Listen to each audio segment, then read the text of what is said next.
Yo, yo, yo, it's your boy Matty Ice coming at you with your Week 6 State of the League, aka the mildest in the office after these past few weeks. I'm going to get it together one of these days, don't worry. Sorry for the delay, but we're right back on scheduled programming. This week's drink of the week is going to be the Bloody Mary. It's a bit of a theme this week, but we'll get into that. Without further ado, the first matchup we're going to go over this week was Cree's Casual Cartwheel versus Ladies of the Night in Canada. Holly called this, okay? She's the only one who called this, but she did call it. And she even called to the number, too. She said 180 plus, 188 on the money. This girl can see into the future. I would use her to predict some lottery numbers if you guys can, if she's willing to let you, use her in that way. I don't know how you predict something like that. But I mean, with a lineup like hers, it's either boom or bust, and it was boom this week. She put up 188 to Jason's 105. Jason, that's paltry, bro. Like, it didn't matter what she put up, you were gonna lose anyways, man. You gotta watch that, bro. You're gonna slip to the bottom here in a bit. You're almost damn near there. That brought Holly up to a 4 and 6, almost 500 seasons for her so far. Jason dropping you to a 2 and 8 in 9th place. Next matchup was Corporate, Lauren, and Brandy.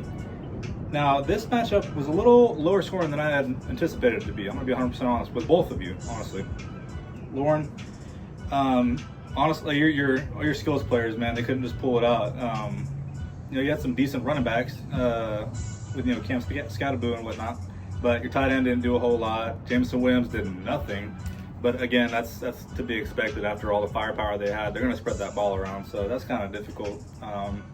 And there's no way you're going to predict that Justin Herbert's going to do what he did this week. He's been fired every single week, so that's unheard of. Brandy, Dak Prescott saved your butt, dude. Like, there's nobody else on your lineup that did exceedingly well. I mean, Jalen Waddle did pretty great, you know what I mean? But that's probably because Tyreek Hill's gone now, too. So I guess he's the new guy. He's next man up. So congrats, Brandy. You're going to continue to build on Jalen Waddle's continued success week in, week out until they get somebody else decent in there at wide receiver. But that brings Lauren to 6 and 4, and that brings Brandy up to 5 and 5. Brandy was below the margin, but just slightly. This week was high. Everybody and their mother scored super, super high this week, and I'm not sure exactly why, but not a bad thing. Next was Matthew Ionata with Boom Roasted, and Trey and Updog. Let's see. Trey didn't look bad this week, honestly. Matt just came out swinging and not doing what he's doing. He's a comeback kid. I'm telling you right now. Like, I called this whenever he was 0 and 4. I said, Matt will not stay down. He doesn't know how to stay down. And the guy, he knows too much about football to stay down for long. And I think that he's trending in the right direction. He has the names. He has the people. I would say this kind of correlates with Ashton Johnson and what he's been able to do. He was terrible the first 3 weeks, 4 weeks, whatever. And now he's starting to pick it up. His line's starting to get going. He's the only bright spot in that offense. I mean, the Raiders suck. But Ashton Johnson's been doing very, very well.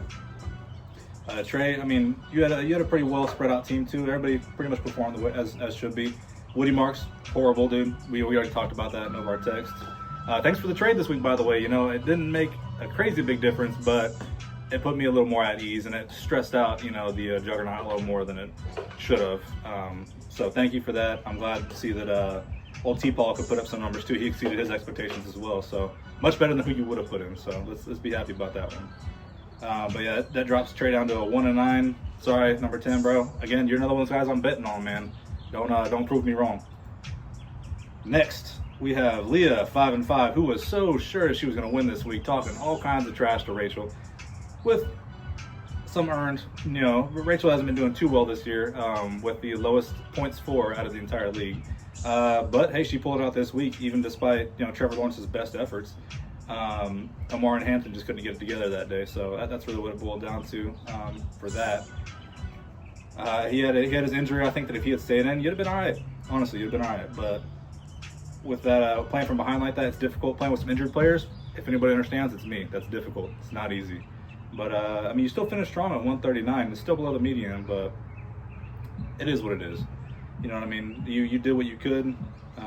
This was the same exact situation for me last week, except I won, but still below the median with a bunch of injuries, not just one. Guess I'll free. And the most anticipated matchup, I think, of the year, maybe bigger than the Barker Bowl. We don't know. was the hottest in the office and the Lizard Kings. This game, people, when I tell you it shaved years, not years, maybe months off my life, for sure, it shaved months off my life. I'm just sitting there watching, and there's nothing you can do. I made every move I could make. I do what I could. I was switching out people. I lost over half my lineup last week to injuries, and I put forth the effort I could put forth. People were offering to buy me cakes, incentivize me to beat Mackenzie. Like, I do what I could. Just couldn't pull it out. Mackenzie, her team's too strong, you know what I mean? Between, Puka Nakua, freaking Egbuka, Jonathan Taylor, who just will not stop. He's put up, I think, above 25 points every single week without fail. And to seal the final nail in the coffin was her defensive player. And Harrison Butker's pretty rough performance in the sense that all he had was opportunities for PATs and no field goals. I did what I could, ladies and gentlemen. What I would like to say, though, is that I would liken this battle here to the final battle in 300, where Leonidas confronts Xerxes. And we all know, Leonidas, he dropped what he needed to drop. He threw his shot. He chucked his spear the way that he needed to. In the end, he died. He was gone. But he did what he set out to do, which wasn't to die, but it was to prove Xerxes could bleed. And ladies and gentlemen, Mackenzie can bleed. She has a weakness. She will be defeated at some point in the season. Not by me, but it will happen. Maybe this next week. Leading us to this next week, we have our predictions. All right, let's do some predictions real fast. Trying not to take too much of y'all's time, plus I gotta get to class. First up on the board is Creech Casual Cartwheel versus Brandy. I'm projecting that it's predicted Holly's gonna win. Holly, I know you predicted the comeback, or you predict the comeback. I think Brandy's gonna take this one. I told you I wouldn't go against her unless she's working against me. Then I ain't gonna vote against her. But I think she's gonna take it. I think you're both gonna be above the median, but I think Brandy's gonna take it. All right, and Boom Roasted versus Ladies Night Canada. Matt's taking that, no problems. If you guys are curious too, by the way, I've been counting all my predictions. I have, I think it's an 80% or like an 84% correct prediction rate. So there's some mathematical, I guess calculations with this. But who's to say? My brain's fried this week. Maybe I'm off this week. We'll see. But I think that Bo Nick's gonna show out again this week versus the Jets. I think Matt's gonna just go nuts. He hasn't predicted a lot, but I really don't care, man. I see his team. I've been watching the people he's putting in, the bodies he's putting in where, and I think he's gonna be all right. With Jason having people like Hassan Haskins and for running back, that running back core is up for grabs. You don't know if he's gonna perform. You usually wait, but we'll see. Next is Rachel Suckett versus Trey. I think Rachel is gonna pull out another one. I think that she's been doing well. I think that she's been been diligent in who she's picking up and making moves, and she's starting to put up more and more points. I think she's gonna pull out the win. I'm gonna predict that she's above the margin. I am gonna predict that Trey, again, you are below the margin yet again, dropping you to 1-11. We'll see. Want to root for you, brother? Can't do it this week. All right, this week we have Laverne's Pies and Mackenzie. See, at this point, I am equally annoyed with both of these two. There's no other, I guess, mode for Mackenzie other than jealousy. I think that she's been just killing it, bro. Every single week I say it. I think her lowest score out of all 6 weeks now is 159 points. That's a dub for almost every single week for me. That's insane.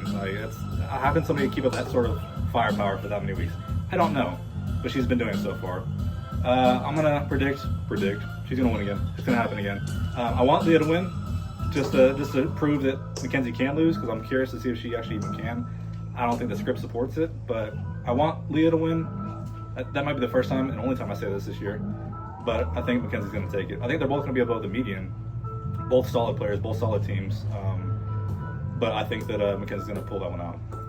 And another big matchup, honestly, a very even matchup too. I see Lauren and myself.